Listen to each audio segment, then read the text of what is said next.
ассалому алайкум биёндагони гиромӣ. барномаи навбатии футболи осиёро манзури шумо мегардонем. даври панҷуми лигаи чемпионҳои осиё аксари дастаҳои муваффақро дар гурӯҳҳо муайян кард.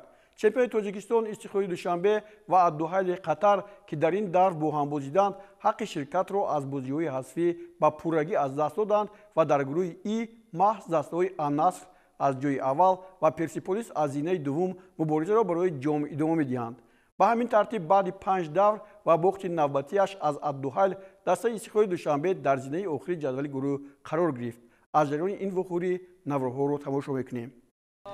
дастаи аддуҳайл ин бозиро дар майдони худаш барпо кард ва инҷо мо мебинем ки мухлисон он қадар зиёд нестанд, зеро ин ду даста аллакай шонси ба даври дигар гузаштанро аз даст дода буданд.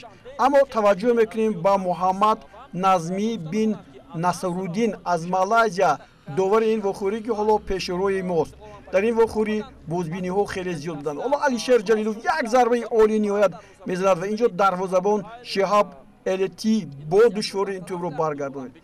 истиқлол дар ҳама бозиҳо аз ҳуҷум оғоз кардааст ва инҷо боз як ҳуҷуми дурударози футболбозони Истиқлоли Душанбе ва инҷо боз Эҳсони Панҷшанбе ба пеш меравад ва ӯро зада аз пой меафтанд, аммо довар ки хеле наздик буд ин ҳолатро бозбинӣ накард. мухлисон гуфтем кам буданд ва бори дигар ҳоло боз Алишер Ҷалилов ва як зарбаи дигари Эҳсони Панҷшанбе. хуб муҳофизатгар дар охирин маврид ин муҳофизатгар набуд, ин ҳамлагар буд Майкл Олунга ки ҳоло ин тӯбро боз баргардонид ва боз дар ин бозӣ Фабиньо иштирок надошт, дар майдон нишаста буд. футболбозони дастаи Истиқлоли Душанбе бори дигар инҷо Денис Бегановичро зада аз пой меафсонанд ва инҷо корти зард ба Мадибо дода мешавад, вале футболбози мо тавонист Беганович ки то ба анҷом бозӣ кунад. инҳо мухлисони аддуҳайл ҳастанд, интизори гол буданд ва ҳоло боз Алишер Ҷалилов як имконияти хуб барои футболбозони дастаи Истиқлол ва тавре дидем инҷо Седрик Гого тӯбро ворид тӯри дарвоза мекунад, аммо ёвари довар ҳоло мегӯяд ки инҷо ҳолати нобозӣ буд ва ин тӯбе ки зада шуд ҳоло як бори дигар мебинем дар ҳақиқат ҳолати нобозӣ баъди он ки Новоселец инҷо бо пушти пои ба тӯб расид ҳолати ногувор пайдо шуд. Игор Черевченко дар мусобиқаи имсола ҳоло ягон ғалаба ба даст наовардааст ва мухлисони ками мо ҳам инҷо ҳузур доштанд. ба ин нигоҳ накарда дар нимаи дуюм футболбозони дастаи аддуҳайл хеле зебо бозӣ карданд. хати дифои моро маҷбур карданд ки хато кунад ва ин зарбаи Олунга аст ва бубинед хеле моҳирона Рустам Ятимов тӯбро аз дарвоза берун баровард. ҳоло довар бошад инҷо таваҷҷӯҳ намекунад ки ин тӯб ворид тӯри дарвоза шуда буд ё не, вале ин лаҳзаҳо бозбинӣ мешаванд. ҳоло ин лаҳзае буд ки дақиқаи 47 ва ҳоло довар бозбинӣ мекунад. инҷо бубинед ин тӯбро зарбаи Олунгаро бубинед ки чӣ гуна моҳирона буд ва инҷо Рустам Ятимов аз дохили дарвоза тӯбро ончуне берун баровард ки ҳатто бовар накарданӣ буд ки ин тӯб ворид тӯри дарвоза шудааст ва ин баъди бозбиниҳо ин тӯб шуморида шуд ва Майкл Олунга ва футболбози кениягӣ голи нахустини худро ба тӯри дарвозаи дастаи Истиқлол ворид кард. дигар бора ин як вохӯрӣ таърихӣ аст ба он хотир ки ҳоло боз ин гол такроран нишон дода мешавад. ин дар ҳақиқат ҷолиб буд. дарвозабон бисёр мавқеияти хуб пайдо кард дар охирин маврид, вале тӯб дидед чӣ гуна гузашта буд ва инҷо чизи таърихӣ ба он хотир аст ки мо инҷо боз дар рафти ин бозӣ як голи дигарро ҳам дидем. инҷо такрори голи аввал буд ки мо дидем. он сармураббӣ Кристоф Галте имрӯз хурсанд буд, чунки мо медонем ки баъди он ки аддуҳайл на он қадар хуб бозӣ кард ӯро аз вазифа гирифтанд, мураббӣ пешнашо ва мураббии нав гузоштанд. инҷо боз як бори дигар Эҳсони Панҷшанбе тӯбро аз даст медиҳад. Мадибу боз ба пеш меояд ва боз як ҳолати ниҳоят хатарноки голзаниро ба вуҷуд меоранд футболбозони дастаи аддуҳайл ва инҷо партов анҷом мешавад. бори дигар Олунга ва бори дигар бубиед такрори голи аввал аст.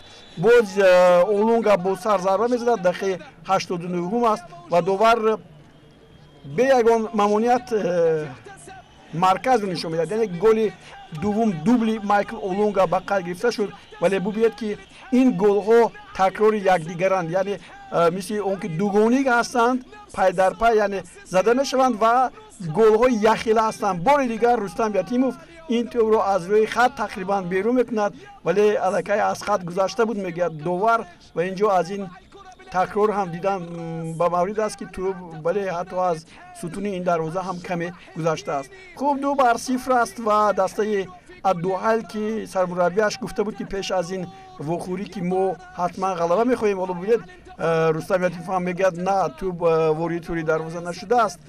باز بحث است بالای این گلی زده شده و باز داور همون داوری مالایزیایی نجمودین است و 10 دقیقه به قسم دوم زم کرده میشود، اما فوتبالبازای دسته استقلال نتوانستند که به این گل ها جواب گویند. بازی با حساب 2-0 به پایان میرسد.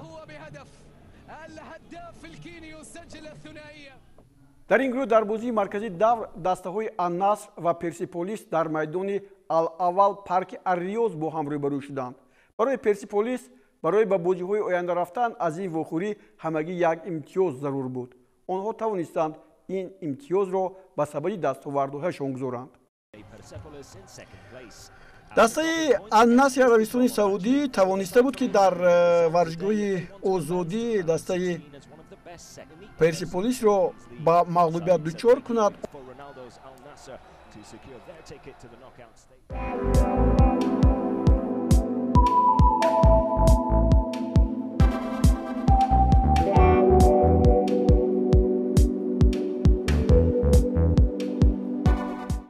میگذاریم با گروه ای بازی ها. غالب این گروه بعد دور چهارم معین گردیده بود و پیشرفت جدول گروه العین امارات متحده عرب در دور پنجم در میدانش پختکار شهر تاشکند را قبول کرد. گمان بود که العینی ها در این وخوری بر پختکار غالب آیند و برای الفیح عربستان سعودی برای به جای دوم برآمدن راه میکشند، اما این طور نشد. پختکار با بازی نهایت زیبایش به پیروزی رسید. دسته پختکار شهر تاشکند در بازی اولین امساله محض از العین در میدانش با حساب 3-0 مغلوب شده بود و به او کمک کرد. حساب 3-1 موقع پختکار را خیلی در بازی ها خوب کرد.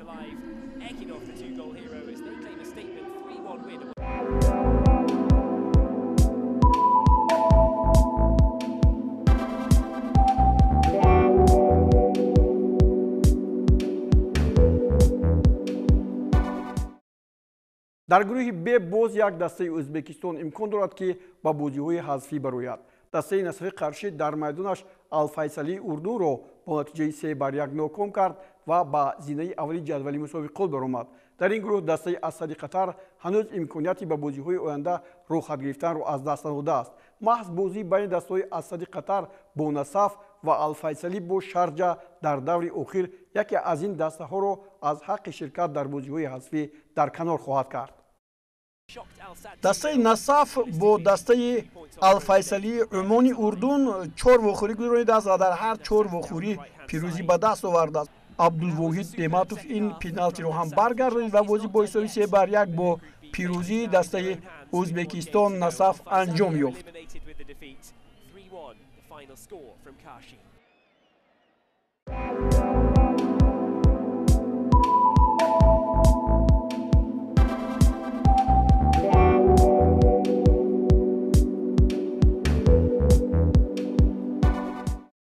بازی دور آخری گروه اس هم از حساس‌ترین بازی‌های لیگ چمپیون‌های آسیا به شمار می‌رود. در این گروه نیز دیدار آخرین الاتحاد عربستان سعودی با سپاهان ایران و القوه الجویه با اگیمکای ازبکستان که تا حال یگان امتیاز به دست نآورده است، تقدیر راحت دوم را میان سپاهان و القوه الجویه حل و فصل می‌نماید. سپاهان در دور پنجم در ورزشگاه آزادی شهر تهران القوه الجویه را مبتلای شکست کرد و از آن پیش گذشت. دسته سپاهان و القوه الجویه همیشه بازی‌هایشان نهایت پرشدت می‌گذرد، ولی به این نگاه نکرده پیام نیازمند دروازه‌بان این دسته 3 امتیاز نهایت خوب را برای سپاهان آورد و این بازی به انجام رسید با حساب 1-0 با پیروزی سپاهان.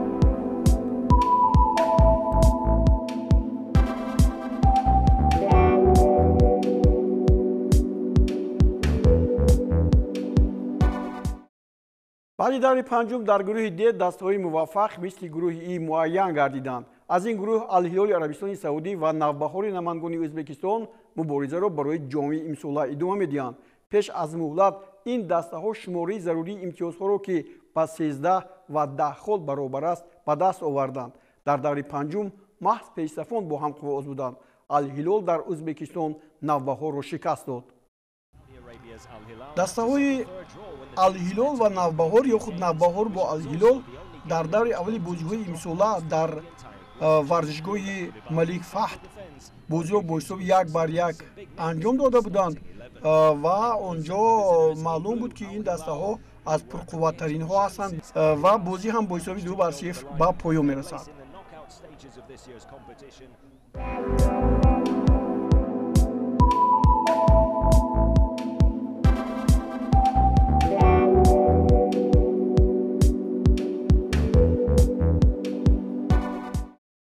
дар гурӯҳи F бозиҳои даври панҷум имрӯз ҷамъбаст мешаванд. дар гурӯҳи G бошад дастаи Шандонг Тайшани Чин баъди пирӯзиаш бар дастаи Кая Илоилои Филиппин бо ҳисоби 6-1 бо 12 имтиёз ба садри ҷадвал баромад. аммо шояд ин бартариаш бар дастаҳои Ичхон Юнайтеди Кореяи Ҷанубӣ ва Йокоҳама Мариноси Ҷопон ки ҳоло 9 имтиёзӣ доранд барои рохат ба бозиҳои плей-офф кофигӣ накунад. агар дар бозии охир Йокоҳама Шандонро шикаст диҳаду Ичхон бар Кая Илоило бо натиҷаи бузург пирӯз шавад, Йокоҳама ва Ичхон метавонанд ҷои Шандонро танг кунанд ва ба зинаи сеюм фиристанд. ба ин суол баъди даври шашум ҷавоб хоҳем гирифт. 2-1 ва Ичхон Юнайтед инҷо соҳиби 3 имтиёз мегардад.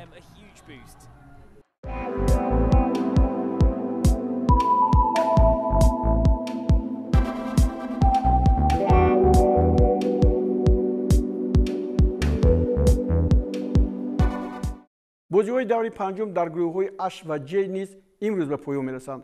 аммо дар гурӯҳи I тақрибан ғолибон муайян ҳастанд.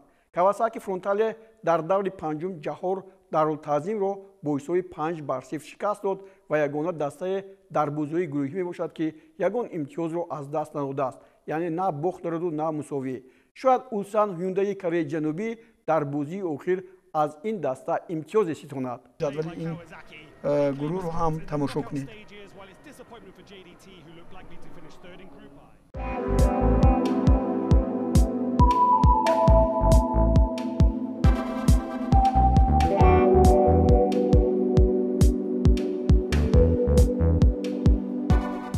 дӯстони гиромӣ, даври охири бозиҳои Лиги Чемпионҳои Осиё рӯзи 5 декабр шурӯъ мегардад. дастаи истиқлоли Душанбе бо пешсафи гурӯҳ Ан-Насри Арабистони Саудӣ дар варзишгоҳи марказии ҷумҳуриявии шаҳри Душанбе соати 21 қувва меозмояд. тавре гуфтем ин бозии охирини истиқлолиҳо дар Лиги Чемпионҳои Осиё 2023 ба шумор меравад. дар ҳамин ҷо барномаи мо ба анҷом мерасад. мақсади мо тарғиби футболи Тоҷикистону Осиё аст. ҳар ҳафта дар ҳамин рӯз барномаи навбатии моро интизор шавед. хайр то боздид.